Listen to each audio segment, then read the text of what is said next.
अस्सलाम वालेकुम दोस्तों। एक तो बिपरजॉय बड़ी तेज़ी के साथ जो है वो आ रहा है हमारे साहिलों से टकराने के लिए। अब इससे पहले तो बड़े तूफ़ान, सियासी तूफ़ान तो रोज़ ही टकरा रहे हैं और कभी एक साहिल से टकराते हैं, कभी दूसरे साहिल के साथ। जो ख़ास चीज़ आज आपके सामने रखनी थी, कल एक फुटेज जो थी वो साबिक़ वज़ीर आला पंजाब चौधरी परवेज़ इलाही साहब की बड़ी वायरल हुई सोशल मीडिया के ऊपर। और एक फुटेज उसे देख के तो हमें याद आ गई जब मियां नवाज शरीफ साहब अपनी साहबजादी मरियम की हमरा वापस आ रहे थे और अपनी शरीक हयात को बेगम कुलसूम नवाज साहिबा मरहूम को बिस्तर मर्ग पर छोड़ के, तो एक फुटेज उस वक्त भी बड़ी वायरल हुई थी। हमने ज़रा इन दोनों फुटेज का जायज़ा लिया और साथ एक और चीज़ जो कि क्या वजह है कि पाकिस्तान तहरीक इंसाफ के सफ़ों में से जो उनके सदर हैं चौधरी परवेज़ इलाही साहब, उनके लिए आवाज़ नहीं निकल रही है। और साथ ही ऐसा क्या हो गया कि गुजरात के चौधरी किसी शिकंजे में आ गए। वैसे तो वो बड़े सियाने हैं और अगर हम उन्हें देखें ज़िया-उल हक मरहूम के दौर से लेके आज तक अगर हम देखें तो हमेशा उन्होंने चूरी खाई है। ये पहला मौका आया है कि चूरी की जगह कहीं कहीं गोली भी नज़र आ रही है, मतलब मसाइब और मुश्किलात भी सामने नज़र आ रही हैं। इसी तरीके से हमारे वो चक्री के चौधरी हैं, तो जैसे कहते हैं ना गर्म ज़मीन के ऊपर ये पैर नहीं रखते। मेरी मिसाल चौधरी निसार साहब की है। जब भी वो बुरा वक्त आया था मियां नवाज शरीफ के ऊपर, तो वो भी साइड पर हो गए थे। तो इसी तरह गुजरात के चौधरी भी बड़े सियाने थे।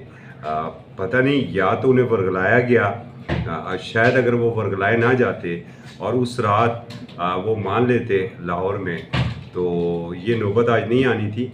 या कुछ वाक़फ़ान हाल ये भी कह रहे हैं कहीं ऐसा तो नहीं है कि चौधरी परवेज़ इलाही को मुस्तक़बल का लीडर बनाने की कोशिश हो रही है।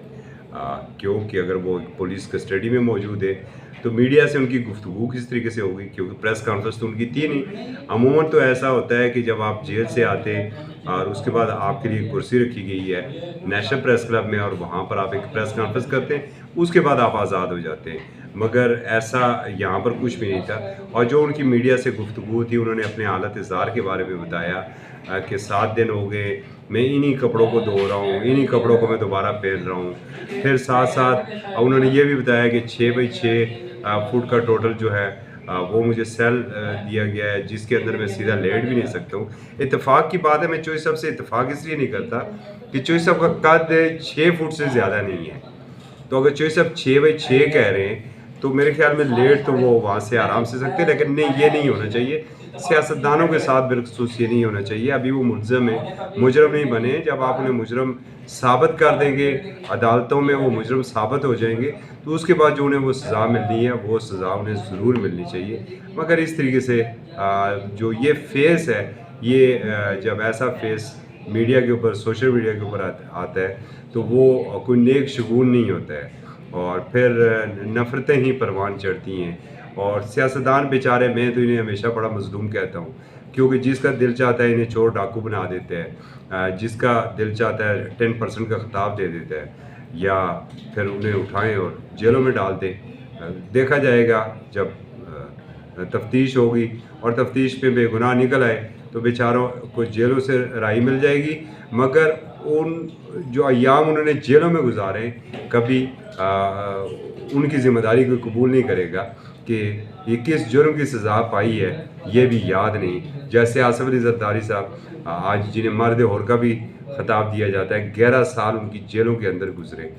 मगर क्या किया, वो कौन सा जुर्म था जिसकी 11 साल उन्होंने सज़ा पाई है। ऐसे जुर्मों का साबित होना बड़ा ज़रूरी है। एक जो हमेशा मुल्की अदारों के ख़िलाफ़ जहर उगलते थे बैरून मुल्क किसी और की गोद में बैठ के, मेरी मिसाल मेजर राजा आदिल की है। उनके बारे में इतलात थी कि उन्हें ब्रिटिश पुलिस ने गिरफ़्तार किया है। ताहम अब इतलात ये है कि उन्हें गिरफ़्तार नहीं किया गया था, तफ्तीश के लिए बुलाया गया था। और फिर जो बाहर तो ज़ाहिर है कि वहाँ पर इंसाफ का बोलबाला है, और जहाँ पर इंसाफ का बोलबाला होता है वहाँ पर मुलज़िमों को उठाया नहीं जाता है, 9-9 महीने उन्हें वैसे नहीं रखा जाता है, रिमांड नहीं दिया जाता है, बल्कि पहले तफ्तीश की जाती है, जुर्म साबित होता है तो सज़ा मिलती है।